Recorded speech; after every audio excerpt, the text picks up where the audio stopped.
बेटा TV magical makeup kit.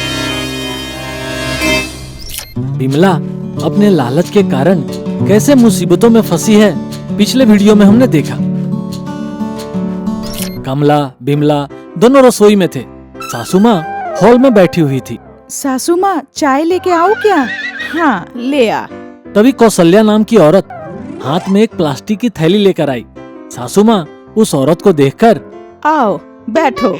कमला। हाँ सासू माँ कहिए।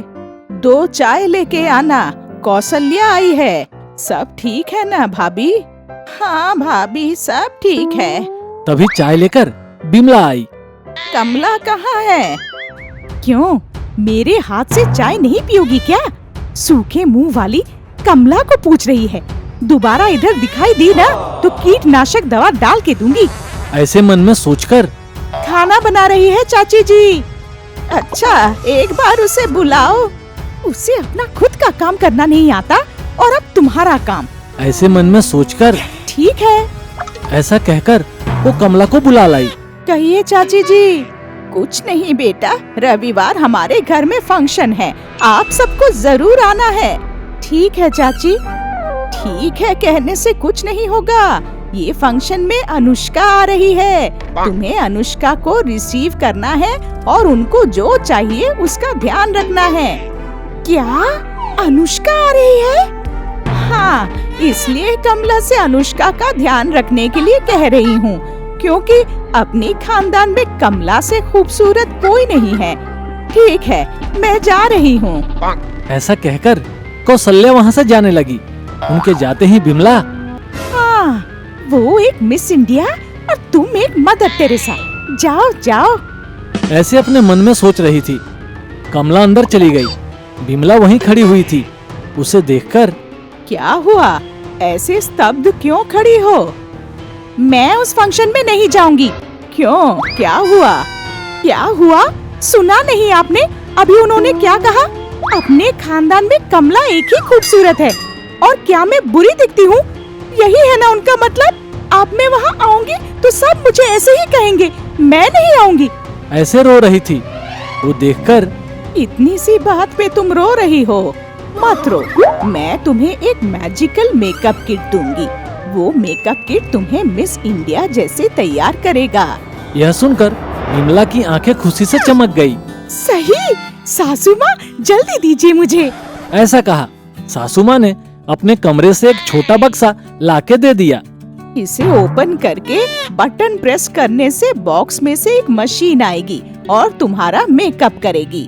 बिमला बहुत खुश हो गई और बॉक्स को लेकर अपने कमरे में गई। बिमला ने सासू माँ के दिए हुए बॉक्स को खोला और बटन प्रेस किया और उस किट में से एक स्प्रिंग जैसा कुछ बाहर निकला और बिमला को मेकअप करके ब्यूटी जैसा तैयार कर दिया। शीशे में देखकर बिमला अपने आप को ही नहीं पहचान सकी। कमला, सासू माँ बिमला को देखकर चौंक गए।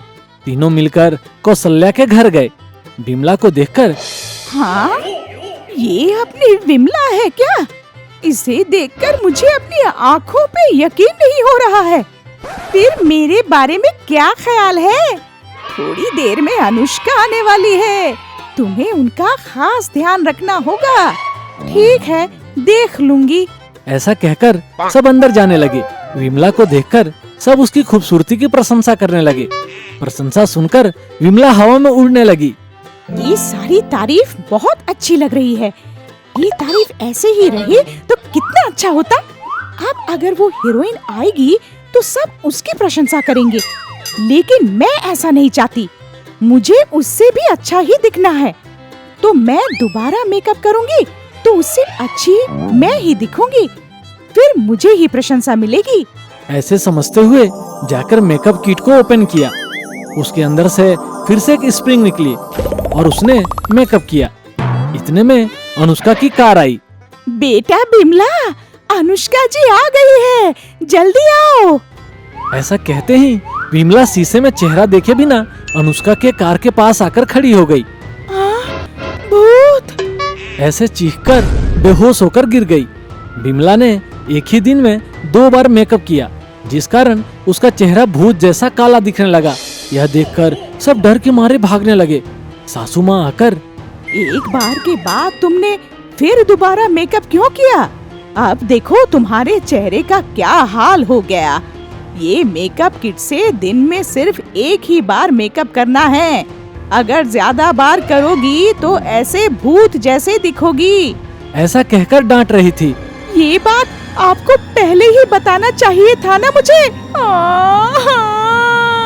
बिमला वहीं बैठकर रोने लगी।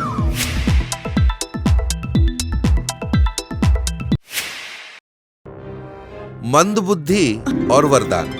एक गांव में हरि नाम का एक आदमी रहता था। वो कोई काम नहीं करता था, सिर्फ अय्याशी करता था। उसके कारनामे से सारे गांव वाले परेशान थे। एक दिन हरि रास्ते से जा रहा था। सामने से एक औरत अपने सर पे दूध की मटकी लेकर आ रही थी। दूध की मटकी सोचकर उसने एक पत्थर उठाकर मटकी को मारा और एक पेड़ के पीछे छुप गया। मटकी फूट गई और वो औरत पूरी तरह दूध में भीग गई। हाय राम, ये सब क्या कर दिया? सारा दूध मिट्टी में मिला दिया। अरे कौन है वहाँ? वो इधर उधर ढूंढने लगी पर उसे कोई दिखा नहीं। इस तरह हंसते हुए हरि वहां से चला गया। इतने में सामने से शिवा अपना फोन देखते हुए आ रहा था। हरि ने अपने जेब से एक केला निकाला। उसका छिलका उसने शिवा के रास्ते में डाल दिया और केले के छिलके पर शिवा फिसल के नीचे गिरा। ओए नीचे देख के चला कर, कहकर वो वहां से चला गया। ए कौन है रे? शिवा इधर उधर ढूंढा पर उसे कोई दिखा नहीं। हरि थोड़ी दूर और आगे चला गया। हरि से थोड़ा आगे ही विनय चलते हुए जा रहा था। हरि चुपके से विनय के पीछे गया, खींच के उसके सर पे चाटा मारा और टक से जाके छुप गया। बाप रे! विनय ने जोर से चिल्लाया। कौन है रे वो? उसने भी आसपास देखा पर उसे कोई दिखा नहीं। यह तो कोई है नहीं, पर चाटा बड़ा जोर का लगा। ये सोचकर विनय अपना सर पकड़ के वहां से चला गया। विनय के वहां से जाने के बाद हरि फिर से रास्ते पे आ गया। चला गया घोचू, ये कहकर वो अपने जेब से मकई निकाला और आराम से उसे खाते हुए आगे बढ़ने लगा। जाते जाते उसे रास्ते के बीच एक पत्थर दिखा। उसने पत्थर को फुटबॉल की तरह लात मारी। वो पत्थर जाकर एक पेड़ के नीचे एक कांच की शीशा थी, उसे लगी। पत्थर के लगते ही शीशा टूट गया। उसमें से एक तेज रोशनी निकली और एक गंधर्व में बदल गया। उसे देखकर हरि अचंभित हो गया। ए कौन है रे तू? मैं भूत वूत से डरने वाला नहीं हूँ। पूरा गांव मुझे देख के डरता है। क्या सोच रखा है तूने? मैं कोई भूत प्रेत नहीं हूँ, मैं एक गंधर्व हूँ।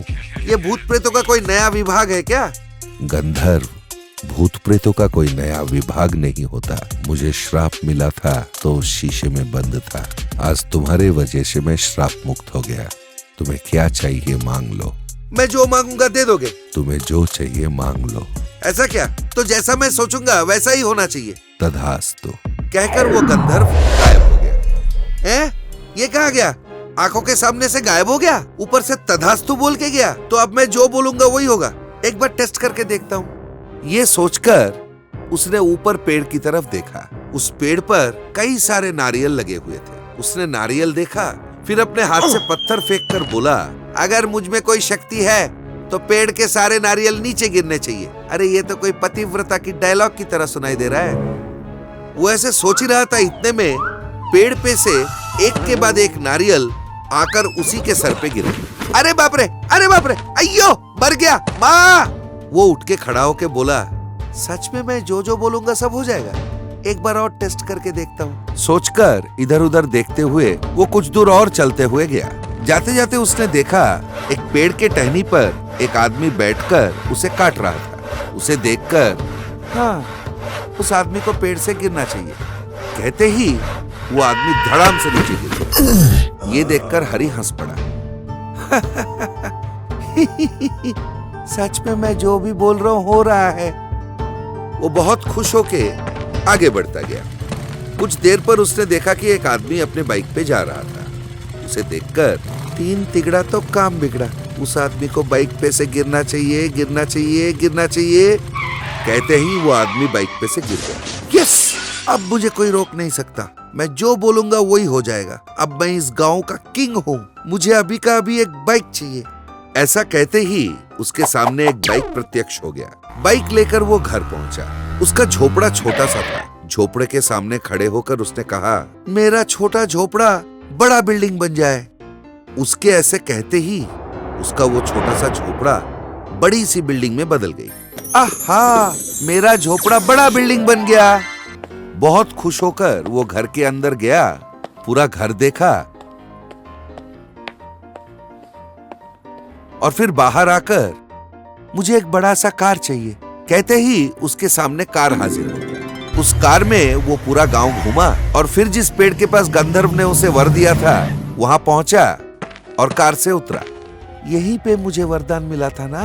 ये सोचते हुए वो उस पेड़ की तरफ जा रहा था। मकई पे उसका पैर फिसला और वो धड़ाम से नीचे गिरा। आई, मेरा कमर गया। किस गधे ने यह मकई फेंका था, वो मरे तो अच्छा हो। कहते ही उसके प्राण निकल गए। इस तरह के कई और मनोरंजक और ज्ञानवर्धक कहानियों के लिए बने रहिए हमारे साथ।